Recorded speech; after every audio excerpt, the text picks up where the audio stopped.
Today, 31% of the Chinese population belongs to this category, which means 450 million people. 450 million people are millennial today. Compared to the United States, there is only 87 million people. And Japan, only 45 million people. So you understand how China also is moving very, very quickly, especially in the use of the digital tools, because of this structure of the population. What is also very important is that more and more this population is interested by art. And you have what it's called the art millennial, art in China. But it's very unique, it's very different, is that what they are interested in, especially, is to find a balance between luxury and investment pieces. This is why all the luxury industry is so linked with the art world, and especially in China, because art is the ultimate luxury good. And to show how it is important, during the pandemic, the COVID, it's the millennial who helped the market to stay alive. And what is interesting, they stay alive because what they bought was especially jewelry, whiskey, handbags, sneakers.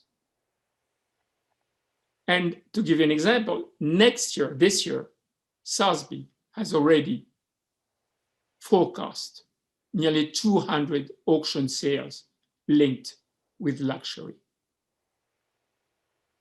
So you see how art, luxury, the structure of the society, everything is linked today. The other thing which is important is we've decided to implement new concepts in the way we, shall say, build the collection. And the new concepts are very simple, is first to shape the collection. And shaping the collection for us is we limit the collection to 350 works, and we change 5 to 10% every year. It's like the bonsai. The more you prune the tree, the more you have a strong image and a strong tree, a strong object. And this, we change 5 to 10% every year. And we've been doing this since the beginning. The other thing which is very important, and this, what is interesting is that by doing something like this, we are constantly contemporary. But it's very difficult, to tell you the truth, to apply this, because you have always to make choices. And the most difficult choice in art is to say no. Because art, you always want to buy more. But by doing something like this, you are always obliged to ask you, why do you bring a new piece? And if you bring a new piece, you have to think also, what could be the piece that you want to change? How do we change the work? By going back to the galleries most of the time and changing with other works. Very, very few times we went into auction houses. And why do we change works? We change works if we think that the work is no more relevant at the time of the collection. It could have been relevant 15 years ago, but today is not relevant. Or because we are unhappy with the way the artist is moving his career. The other work is collecting. We've decided to collect big works. Big works. We've collected all types of works. And I gave you just a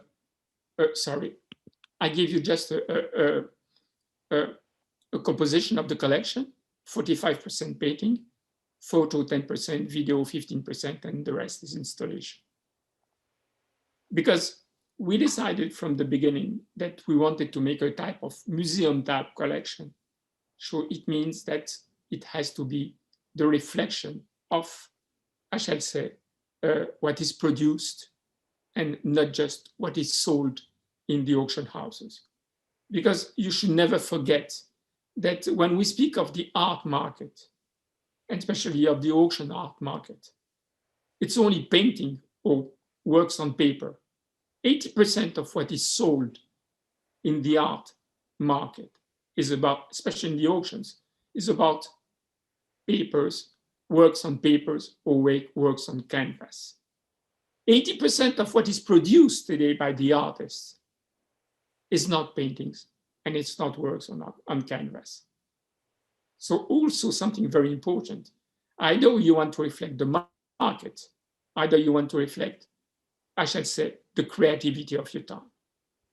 And we've decided to go into this direction. Once again, it's our choice. And the last thing which is important for us, and I will have a very special section on that, was to share the collection with the people. Because since we decided to make I should say, a kind of museum type collection, naturally, if you have a museum type collection, it means that you decide to share it.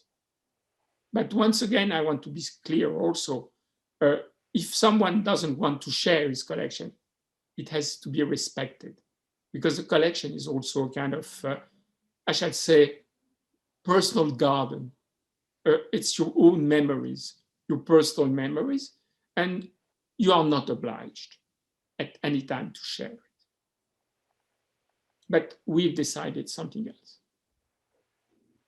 This is a very good question, that every time we ask ourselves, what is good art? To tell you the truth, when we begin to collect, we didn't have the same idea of what is good art than today. We begin to collect, impressionist works, and today we are into, I shall say, interactive works. What is interesting is that the idea of what is a good work changed a lot. And we've experienced how I shall say, the notion of what is a good work has moved in 36 years.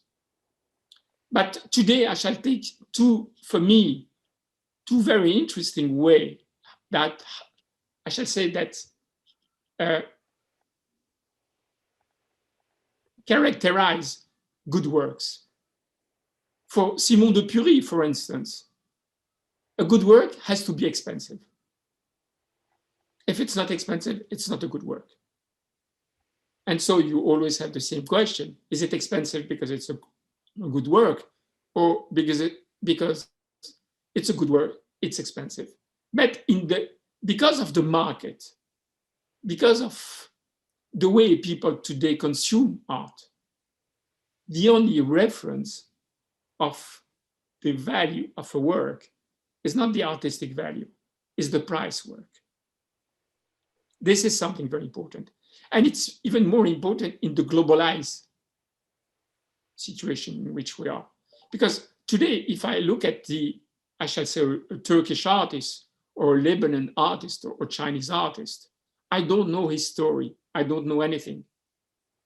But if the price is very high, I will have to reflect to say, he must be a very good artist because his price is very high.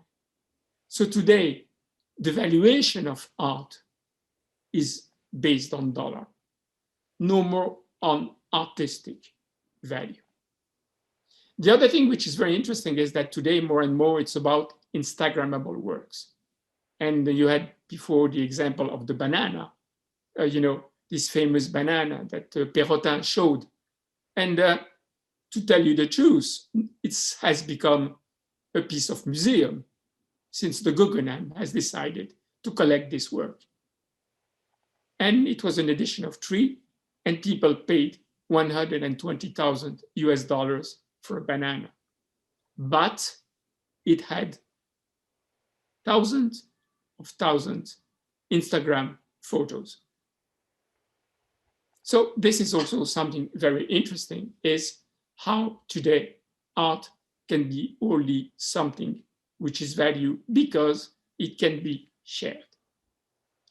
The other thing which is important today. Just as the finance industry's taste has defined buying since 2001, the technology sector will define the market post-2020. This is very interesting. Dick Ball is the president of Christie's. And he made an article in Art New, and he said that the future for the next 10 years, things will change in terms of what is good art. And to give an example of what's happening, the MoMA have rehanged his whole collection. And 1/3 of the works which are shown are linked with the internet. So you understand how it's difficult for a collector to collect works. Which work should we collect in such, I shall say, huge diversity of works which are created today? This is, I shall say, a very big challenge.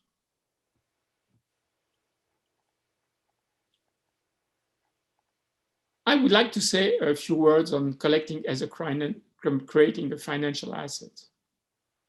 I'll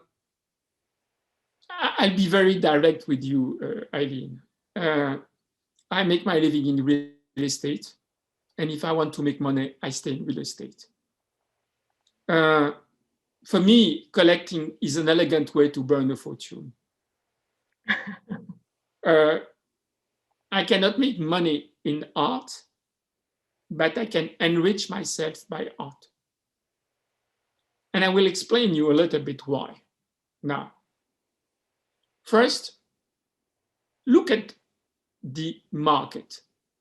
Since 2007, the market has not increased. It's always around $64 billion.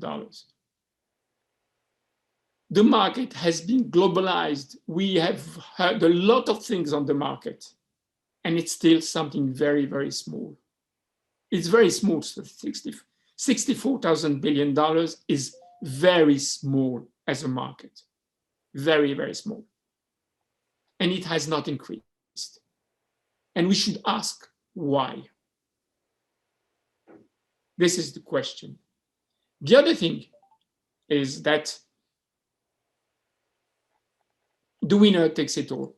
And I remember you had an interview on a Turkish television, and the speaker was asking you about this. And you said, it's like in football or in other places, the winner takes it all. You can see that 0.003% account for 41. Yes, it's true. But on the other hand, how can you make a collection as a collector? What type of artist shall we collect, knowing that only 0.003% make the market? And even worse than that, 63% of a gallery comes from 3 artists of the gallery, and 42% from 1 artist. So you imagine how difficult it is to find the right artist. So this is why I was telling you that collecting is an elegant way to burn a fortune, because you cannot prevent. And personally, if you ask me to give you a number, I think that perhaps 10%, 15% of the collection will pay for the rest. Another number which is very interesting, in terms of the number of works sold, okay, not the value, 60% less than $5,000. So you see the big, I shall say, the big ideas about only art is about millions of dollars and whatever. This is just, the very, very, very, very, very short part of the market. And so you will ask me, how can you manage that? Is it possible to make, I shall say, at least to preserve your capital in art? Yes, it's possible. The only way in art to preserve your capital is just to have access. If you have access to the good works, if you have access to the informations, if you have access to the networks, if you have access to the market, then you can buy at the best, I shall say the best conditions. Then you limit your risk. But you cannot think that you will earn money, like a future. You can only limit your risk more than just envision a future like a share. But there is one problem with that, a big problem. What's the ideal post-pandemic art market? One that's no longer a Disneyland for the rich. Because the problem is that the 1% is controlling the market. And why they control the market? It's very simple. One collector, Muriel Salem, told me something that always I remember. In art, there is one rule. You pay, you play. You pay, you have access to the old VIPs, whatever events. You are on the waiting list. You are on the list of Gagosian and the others. You have access to the works of the most marketable artist. If you don't pay, you don't play. You have to go back to the second market. And so you have to buy something which already someone has made a profit. So unfortunately, the market is controlled by the 1%. And this makes also things very difficult. So this is my perception of the market. And naturally, Simon de Pury will have another one and I'm sure that they are right. But from my experience, just my experience, this is how, I perceive my place in this kind of art game.